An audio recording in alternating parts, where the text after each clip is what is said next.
അപ്പോഴേ എല്ലാവരും ഇതുപോലെ തന്നെ അങ്ങ് ചെയ്ത് നോക്കിയേ. തുടക്കക്കാർക്ക് പോലും സിമ്പിളായിട്ട് റെസ്റ്റോറൻറ്റിൽ കിട്ടുന്ന അതേ ടേസ്റ്റിൽ റെഡിയാക്കി എടുക്കാൻ പറ്റൂ കേട്ടോ.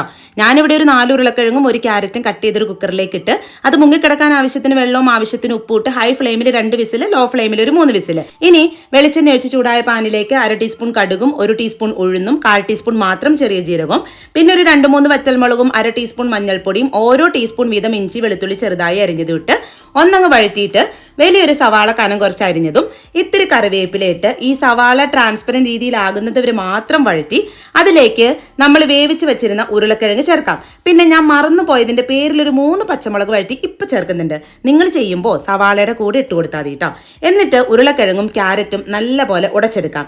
ഇനി കറിക്ക് കറക്റ്റ് ടെക്സ്ചർ കിട്ടാൻ വേണ്ടിയിട്ട് ഒരു ടേബിൾ സ്പൂൺ കടലമാവിലേക്ക് 2 ടേബിൾ സ്പൂൺ വെള്ളം ഒഴിച്ച് നന്നായി മിക്സ് ചെയ്തിട്ട് നമ്മുടെ കറിയിലേക്ക് ചേർത്ത് നന്നായി തന്നെ കൂടി യോജിപ്പിച്ചെടുക്കാം.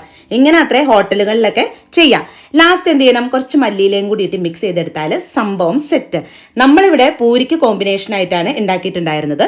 ചപ്പാത്തി, വെള്ളയപ്പം എന്തിനാണേലും സെറ്റ് കറിയാണ്. അപ്പൊ എല്ലാവരും ഇതുപോലെ ഒന്ന് ഉണ്ടാക്കി നോക്കുക, അടിപൊളിയാണ്.